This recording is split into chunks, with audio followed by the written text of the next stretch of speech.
Hello, I am Shahnawaz, and today we are continuing reflection and reflection. And in this part 3 video lecture of this chapter, we will discuss one of the most important phenomena of light, that is reflection of light, and importantly laws of reflection. It means what are the laws of reflection. So reflection एक बहुत ही important phenomena है life का, या मैं कहूँ कि रोज़ सुबह जब आप आपके खूबसूरत से चेहरे को मिरर में निहारते हैं, तो मिरर जब आपकी खूबसूरती को बयां कर रहा होता है तो वो एक्चुअल में रिफ्लेक्शन ऑफ लाइट ही होता है. It is only due to the reflection of light. जी हाँ, या जैसा कि आप अभी लेफ्ट हैंड साइड में इस पिक्चर में देख रहे हैं, जब कभी आपने किसी को इस तरह से परेशान किया होगा, सो ये फिनोमेना भी रिफ्लेक्शन ऑफ लाइट ही है. जैसा मैंने कहा कि जब आप अपने आप को मिरर में देखते हैं तो मिरर में जो आपकी इमेज क्रिएट होती है, it is only due to the reflection of light. चलिए शुरुआत करते हैं सबसे पहले हम मिरर से कि एक्चुअल में मिरर होता क्या है. तो हमारे घर में हम जो नॉर्मली मिरर यूज़ करते हैं जिसमें हम अपने आप को देखते हैं, वो एक्चुअल में होता है plane mirror. Plane mirror actual में होता क्या है, इसके कंस्ट्रक्शन के बारे में अगर हम थोड़ा सा देखें तो ये सिंपल सी एक ग्लास की शीट होती है. एक ग्लास की शीट, इसके एक साइड सिल्वर की कोटिंग की जाती है. सिल्वर, जी हाँ, सिल्वर की कोटिंग की जाती है. सिल्वर की कोटिंग इसलिए की जाती है क्योंकि silver best reflector of light होता है. We use the metal because silver is one of the best reflector of light. और सिल्वर की कोटिंग ख़राब ना हो इसलिए इसको प्रोटेक्ट करने के लिए इसके ऊपर रेड कलर का एक पेंट कर दिया जाता है. इसीलिए आपने नॉर्मली जब देखा होगा किसी मिरर को, तो मतलब उसकी फ्रेम में फिटिंग के पहले आपने देखा होगा तो हमेशा एक तरफ से आपको रेड नज़र आता है, रेड पेंटेड या रेड कोटेड नज़र आता है, जबकि इसका जो दूसरा साइड होता है, वो साइड जिस तरफ से हम अपने आप को देखते हैं वो पूरी तरह से प्लेन होता है, और वही साइड होता है जहाँ से लाइट का रिफ्लेक्शन परफॉर्म होता है. We can say a plain glass sheet, one side of which is coated with a thin layer of silver. We can say a plain glass sheet, one side of which is coated with a thin layer of silver metal is called plain mirror. And we use the silver metal because silver is one of the best reflector of light. And generally, to avoid the removal of layer of silver metal, a layer of red paint is coated on it. The reflecting surface of the mirror is the side opposite to the silver coating. When the light falls on the reflecting surface, it bounces back. यहाँ पर आप देख सकते हैं, this is a picture of the mirror. यहाँ पर इस तरफ से आप नॉर्मली अपने आप को देखते हैं और ये उसका बैक साइड होता है जहाँ पर कोटिंग होती है सिल्वर मेटल की, और इसको प्रोटेक्ट करने के लिए इसके ऊपर रेड कलर का पेंट कर दिया जाता है. यहाँ से भी आप देखते हैं. This is a coating surface and again this is a side from which you are observing to you and you are watching your image in the mirror. ये जो सरफेस कहलाती है, दिस साइड, ये सरफेस कहलाती है इसकी reflecting surface.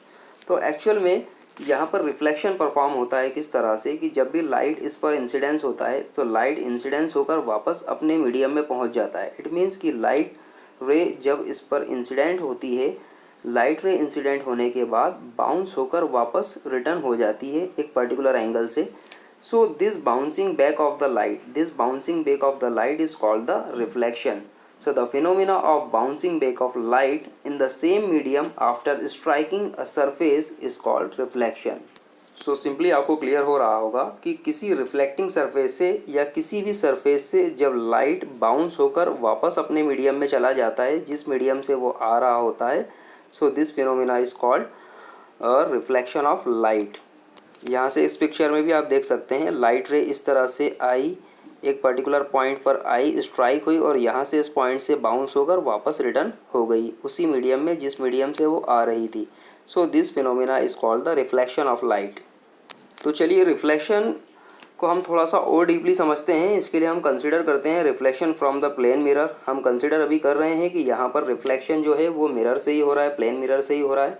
वैसे मैं आपको बता दूँ, रिफ्लेक्शन हर पर्टिकुलर ऑब्जेक्ट से होता है, क्योंकि आपको याद आ रहा होगा हमने जब इसका फर्स्ट वीडियो देखा था या पार्ट 1 ऑफ दिस वीडियो देखा था, how do we see the object, उस केस में मैंने आपसे कहा था कि हम किसी भी ऑब्जेक्ट को तभी देख पाते हैं जब उस ऑब्जेक्ट से लाइट रिफ्लेक्ट होकर हमारी आइज़ में पहुंचता है और वो हमारी आइज़ में, हमारी रेटिना पर इमेज क्रिएट करता है।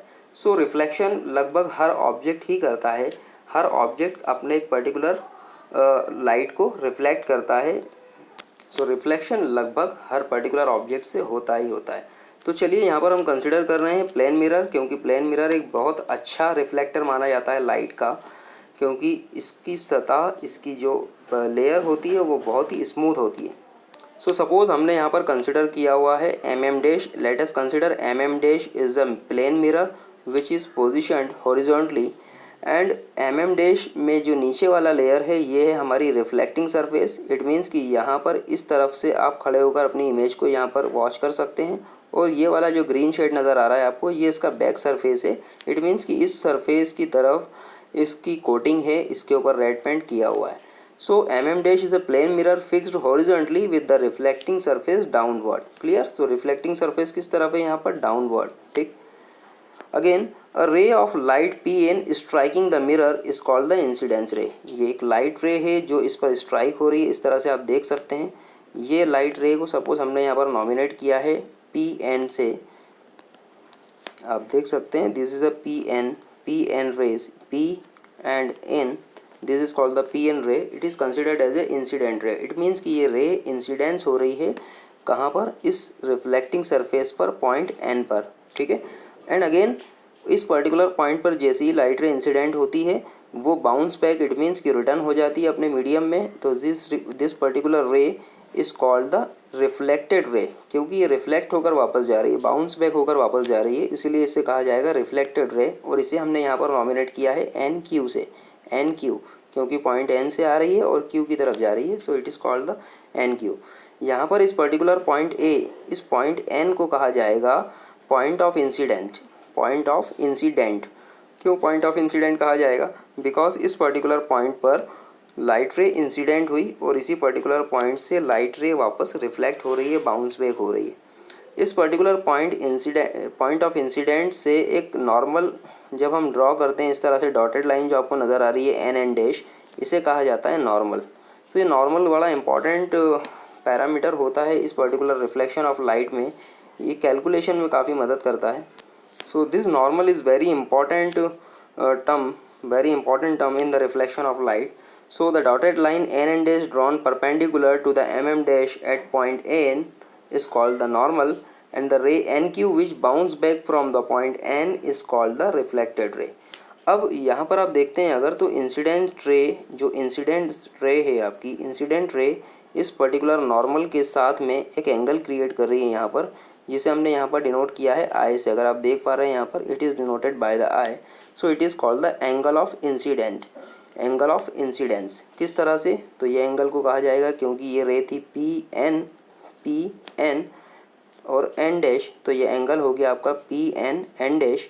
तो angle PN dash which is basically denoted by the I, it is called the angle of incidence. The angle between the incident ray and the normal, किसके बीच का एंगल है ये? इंसिडेंट रे एंड नॉर्मल, इनके बीच का जो angle है आई, it is called the angle of incidence. So the angle between the incident ray and the normal, angle PN dash, is called the angle of incidence. And the angle between the reflected ray and normal, is normal और reflected ray, इनके बीच का जो angle है उसे normally denote किया जाता है R से, small r, which is basically denoted by the small r, and it is called the angle of reflection. So angle between the reflected ray and normal, this reflected ray and normal, इन दोनों के बीच का जो angle है वो basically यहाँ पर है angle QN dash. यहाँ पर आप देख सकते हैं ये रिफ्लेक्टेड रे थी हमारी Q, so the QN dash, इसे कहा जाएगा एंगल ऑफ रिफ्लेक्शन। सो आपने देखा रिफ्लेक्शन किस तरह से होता है। सो रिफ्लेक्शन के भी कुछ लॉज होते हैं, दो इंपॉर्टेंट लॉ होते हैं रिफ्लेक्शन के। इट मीन्स कि कहीं पर भी अगर कोई रिफ्लेक्शन हो रहा होता है तो डेफिनेटली वो रिफ्लेक्शन इन दो लॉज को फॉलो करता ही करता है। क्या लॉज होते हैं? So it has been found that reflection of light takes place according to the following two laws. The first one is when the ray of light is incident on a mirror it is reflected from the mirror in such a way that angle of incidence is equal to the angle of reflection. जब कभी भी reflection of light होगा तो हमेशा angle of incidence angle of reflection के बराबर होगा, या मैं ऐसा कहूँ कि angle of reflection angle of incidence के बराबर होगा। देखिए इस पिक्चर में आप देख सकते हैं ये लाइट रे जो यहाँ पर इस पर्टिकुलर पॉइंट पर, सपोज़ यहाँ पर भी मैं कंसिडर करता हूँ कि this is a point N. So इस पर्टिकुलर पॉइंट एन पर एक लाइट रे इंसिडेंट हो रही है। इस पर्टिकुलर लाइट रे जब इंसिडेंट होती है यहाँ पर और बाउंस बैक होकर जब रिटर्न आती है, सो यहाँ पर जो नॉर्मल है इस एंगल जो नॉर्मल है जो बेसिकली ड्रॉ किया गया है इस पॉइंट ऑफ इंसिडेंट से, सो दिस नॉर्मल से जो एंगल ऑफ इंसिडेंस जो एंगल क्रिएट कर रही है उसे हमने कहा एंगल ऑफ इंसिडेंस। और जो एंगल रिफ्लेक्टेड रे इस नॉर्मल से क्रिएट कर रही है या बना रही है उसे कहा जाएगा एंगल ऑफ रिफ्लेक्शन। तो हमेशा angle of incidence will be equal to the angle of reflection. ये फर्स्ट लॉ है रिफ्लेक्शन का। इट मीन्स कि रिफ्लेक्शन अगर कहीं पर होगा तो वहाँ पर ये लॉ फॉलो होगा ही होगा। सेकेंड लॉ क्या बोलता है, the incident ray and the reflected ray. देखिए incident ray, reflected ray and normal, the incident ray, reflected ray and normal at the point of incidence all lies in the same plane। Clear. तो यहाँ पर 3 terminologies है, incident ray, reflected रे और normal. Normal कहाँ से draw किया हुआ है, नॉर्मल पॉइंट ऑफ इंसिडेंट से ड्रॉ किया हुआ है। इस चीज़ का खास ख्याल रखना है। नॉर्मल कौन सा नॉर्मल, वो नॉर्मल जो पॉइंट ऑफ इंसिडेंट यहाँ पर पॉइंट ऑफ इंसिडेंट कौन है, एन। सो इस पॉइंट ऑफ इंसिडेंट से ड्रॉ किया हुआ जो नॉर्मल है, इंसिडेंट रे और रिफ्लेक्टेड रे, ये तीनों की तीनों क्या होंगे, सेम प्लेन में होंगे। सेम प्लेन का मतलब क्या है, समझिए ध्यान से। सपोज आपको अभी सामने 3 डायमेंशनल एक्सिस नज़र आ रहे हैं। ये कौन से हैं, 3 डायमेंशनल एक्सिस हैं, X axis, Y axis and Z axis. ये एक्चुअल में 3 प्लेन को डिफाइन करते हैं। कौन कौन से plane, suppose X Y plane आप देख सकते हैं। और कौन सा प्लेन डिफाइन कर रहे हैं यहाँ पर, सपोज वाई जेड प्लेन इस तरह से, एंड कौन सा प्लेन, जेड एक्स प्लेन। सो यहाँ पर 3 प्लेन हो गए जो 3 डायमेंशनल स्ट्रक्चर में अवेलेबल है। सो यहाँ पर कहने का मतलब ये है कि अगर रिफ्लेक्शन हो रहा है तो रिफ्लेक्शन इस तरह से होगा, किस तरह से, देखिए ध्यान से, कि अगर इंसिडेंट रे यहाँ पर आ रही है, ठीक है, सो रिफ्लेक्टेड भी यहीं से हो रही है इस पॉइंट ऑफ इंसिडेंट से। सो यहाँ पर जो नॉर्मल होगा ये नॉर्मल, ये इंसिडेंट रे, ये रिफ्लेक्टेड रे, ये तीनों की तीनों एक ही प्लेन में होंगे। ऐसा कभी भी नहीं होगा कि इंसिडेंट रे किसी अलग प्लेन में हो, नॉर्मल किसी अलग प्लेन में हो और रिफ्लेक्टेड रे किसी अलग प्लेन में हो। ऐसा कभी भी नहीं होगा। हमेशा incident ray, reflected ray and normal, this incident ray, reflected ray and this normal always be in the same plane. तो आपको समझ में आ रहा होगा प्लेन का मतलब यहाँ पर क्या है। सो ये 2 इम्पॉर्टेंट फिनोमिना या 2 इम्पॉर्टेंट लॉज ऑफ रिफ्लेक्शन है, इन्हें आपको हमेशा याद रखना है। I am repeating again, the first law says that when the ray of light is incident on the mirror it is reflected, it may be the mirror or it may be the any reflecting surface. So I will say when a ray of light is incident on any reflecting surface, it is reflected from the such a way that angle of incidence is equal to the angle of reflection. It means I is equals to R। यहाँ पर हमने proof कर दिया, ठीक है। Again the second law says that the incident ray, reflected ray and normal, and which normal, the normal which is drawn from the point of incident। Clear? You have to remember it, the normal is only the normal which is drawn from the point of incident। So the incident ray, reflected ray and normal, all 3 lies in the same plane, and I hope you have cleared about what is the meaning of the plane। Clear? Again अब यहाँ पर हम reflection की अगर हम बात करें तो रिफ्लेक्शन एक्चुअली 2 तरह के होते हैं। एक होता है regular reflection and the another one is a diffused reflection. अब देखिए रेगुलर रिफ्लेक्शन और डिफ्यूज्ड रिफ्लेक्शन से क्या मतलब है। अगर रिफ्लेक्शन किसी स्मूथ सरफेस से हो रहा है, हमने कहा कि रिफ्लेक्शन हर सरफेस से होता है, हम पहले ही कह चुके हैं कि रिफ्लेक्शन लगभग हर ऑब्जेक्ट करता ही करता है। तो ऑब्जेक्ट की जो सरफेस होती है वो स्मूथ भी हो सकती है और थोड़ी सी रफ भी हो सकती है। जैसे आपने देखा होगा कि अगर हम मिरर की बात करें तो मिरर की सरफेस बिल्कुल स्मूथ होती है, प्लेन होती है, आप उस पर हाथ फेर कर देखिए। वहीं पर अगर आप किसी फर्श की बात करें या किसी फ्लोर की बात करें या किसी वॉल की बात करें तो may be possible in comparison to mirror, ये थोड़ी सी रफ आपको नज़र आएगी। ठीक है, सो सरफेसेस दो तरह की हो सकती है, या तो पूरी तरह से स्मूथ हो सकती है या फिर थोड़ी सी रफ हो सकती है। सो अगर हम बात करें ऐसा रिफ्लेक्शन जो किसी स्मूथ सरफेस से हो रहा है, ठीक है, जैसे आप यहाँ पर देख सकते हैं this reflection is basically happening from the smooth surface. So the reflection of light from the smooth surface takes place in the regular fashion and this reflection is called the regular और the specular reflection. ऐसा reflection जो किसी smooth surface से होगा वो क्या कहलाएगा, regular और specular reflection. And the reflection of light from the rough irregular surface, देख सकते हैं आप इस तरह से कोई रफ इरेगुलर सरफेस है इस तरह से जो स्मूथ नहीं है। ठीक है, the reflection of the light from the rough irregular surface takes place in the random manner and this reflection is called the diffuse reflection. इससे डिफ्यूज रिफ्लेक्शन कहा। डिफ्यूज का मतलब आप समझते हैं टूटा हुआ, बिखरा हुआ। तो ये टूटे हुए बिखरे हुए रिफ्लेक्शन से मतलब क्या है, तो देखिए बड़ा सिंपल सा कॉन्सेप्ट है। देखिए अभी यहाँ पर आपको एक सरफेस नज़र आ रही है, ये कैसी तरह से सरफेस है, पूरी तरह से रफ सरफेस है, एक तरह की रफ सरफेस। ठीक है, रफ सरफेस बिल्कुल इसी तरह से जो अभी आप यहाँ पर देख पा रहे हैं। ठीक है, this is the rough surface. So इसी तरह की सरफेस है। अब यहाँ पर क्या हुआ, ध्यान से देखिए, जब भी सपोज़ कोई लाइट रे आई, अब सपोज़ लाइट रे आई यहाँ पर इंसिडेंट हुई, लॉज ऑफ रिफ्लेक्शन क्या बोलता है, अगर ये नॉर्मल है, दिस इज़ अ नॉर्मल, सो इसी पर्टिकुलर एंगल से रिफ्लेक्शन भी होगा, इसी पर्टिकुलर एंगल से रिफ्लेक्शन भी हो रहा है। सपोज रिफ्लेक्शन हुआ, अब देखिए यहाँ पर लाइट फिर से स्ट्राइक हुआ। अब स्ट्राइक हुआ तो अगेन अब इस पर्टिकुलर पॉइंट के लिए, इस पॉइंट के लिए ये वाली क्या होगी, इंसिडेंट रे होगी। सो अब इस पॉइंट के लिए ये जो रे, जो पहले वाले पॉइंट के लिए एन के लिए रिफ्लेक्टेड रे थी, वो इस पर्टिकुलर पॉइंट एन डैश के लिए क्या होगी, इंसिडेंट रे होगी। अगेन यहाँ से भी रिफ्लेक्शन होगा, तो यहाँ से भी अगर मैं एक नॉर्मल ड्रॉ करूँ इस तरह से, सो यहाँ से भी रिफ्लेक्शन होगा। सो अब आप यहाँ पर देख सकते हैं कि लाइट रे जो इस फॉर्म में आ रही थी, जिसे जाना था इस तरह से, वो एक्चुअल में जा रही है इस तरह से। ठीक है, क्यों, क्योंकि यहाँ पर मल्टीपल रिफ्लेक्शन हुआ। और ये तो मैंने एग्जांपल सिर्फ डबल रिफ्लेक्शन का लिया, यहाँ पर नंबर ऑफ रिफ्लेक्शन हो सकते हैं, क्योंकि लाइट रे जो होती है उसकी वेवलेंथ बहुत छोटी होती है, वो नैनोमीटर्स में नॉर्मली होती है। ठीक है, हमने देखा था इसके पहले विजिबल लाइट स्पेक्ट्रम में कि बेसिकली जो वेवलेंथ थी वो 4000 नैनोमीटर से 7000 नैनोमीटर के बीच में थी। सो नैनोमीटर इट मीन्स कि 10⁻⁻⁹ meter, 10⁻⁻⁹ meter it means 100 crore part of a meter, एक मीटर का 100 करोड़वां हिस्सा। ठीक है, तो आप समझ सकते हैं यहाँ पर कि इतनी छोटी वेवलेंथ जो होगी वो बेसिकली किसी भी रफ सरफेस से क्या होगा, बहुत ज़्यादा बार रिफ्लेक्ट होगी।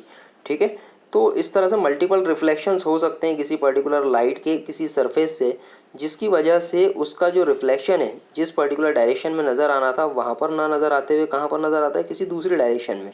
या ये भी हो सकता है उसका कुछ पार्ट यहाँ पर सीधा सीधा निकल जाए, कुछ पार्ट जो है वो इस तरह से रिफ्लेक्ट होकर चला जाए, कुछ पार्ट कहीं से और रिफ्लेक्ट होकर सपोज़ मल्टीपल रिफ्लेक्शन की वजह से डिफ्यूज़ होता हुआ नज़र आए।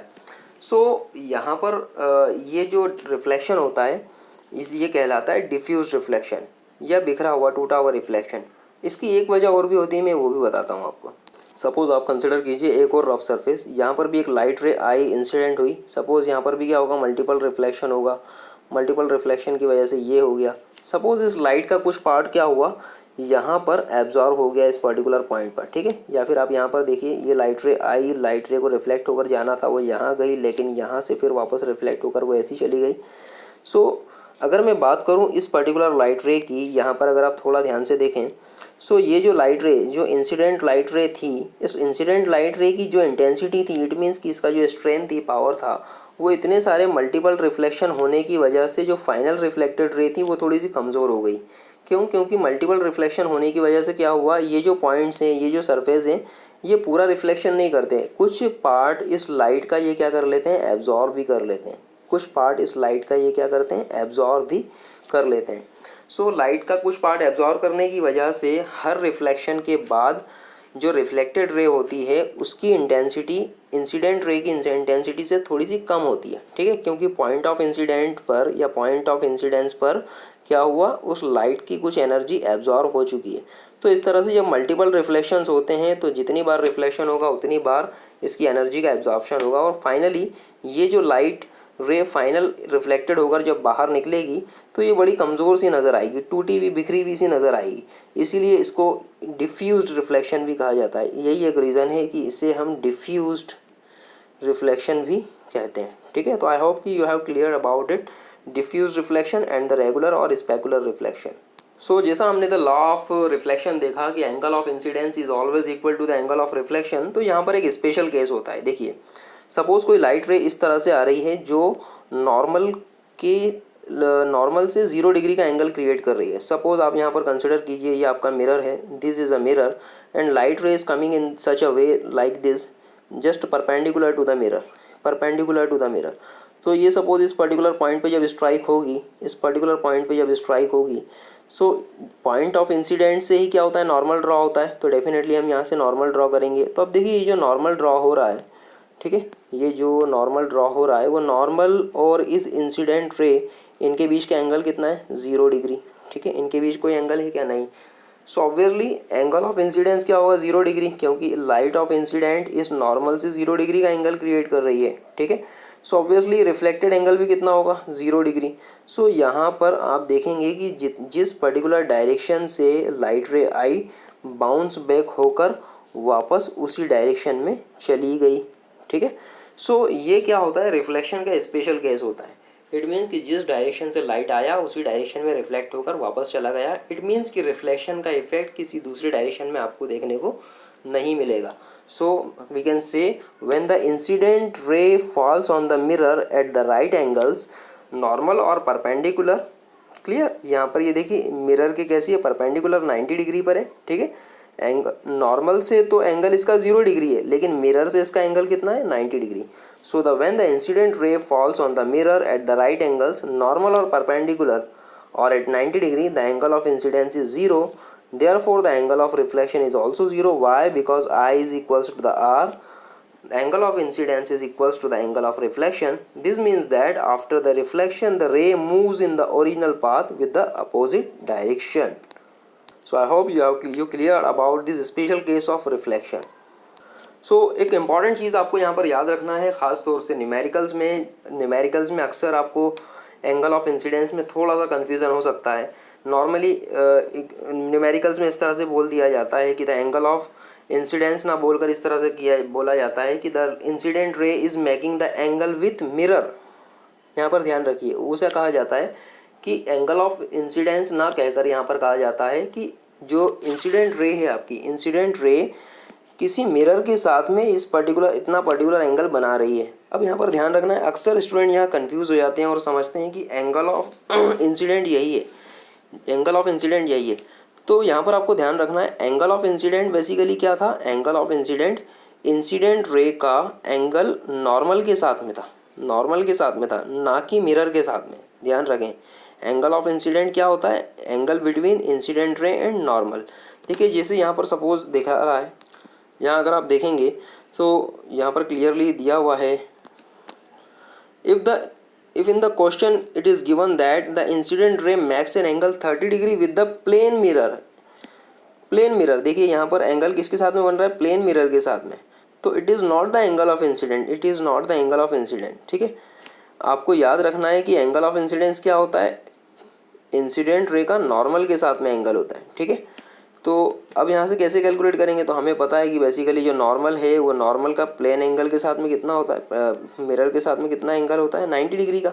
सो ऑब्वियसली 30 डिग्री इतना है, तो इतना बचा हुआ कितना होगा, 60 डिग्री। क्लियर, सो आप लिख सकते हैं कि यहाँ पर the angle of incidence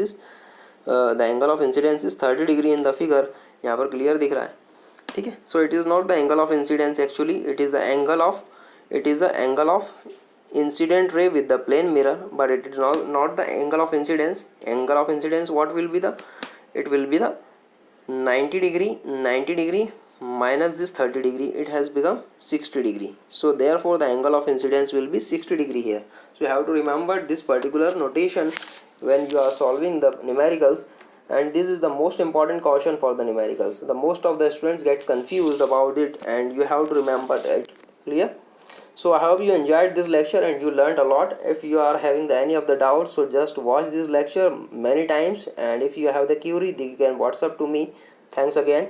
and still if you are not subscribe this channel, so please इस चैनल को सब्सक्राइब कीजिए। आपको सामने एक फेस आइकॉन दिख रहा है, इस पर आप क्लिक कीजिए और इस चैनल को सब्सक्राइब कीजिए। Thanks you.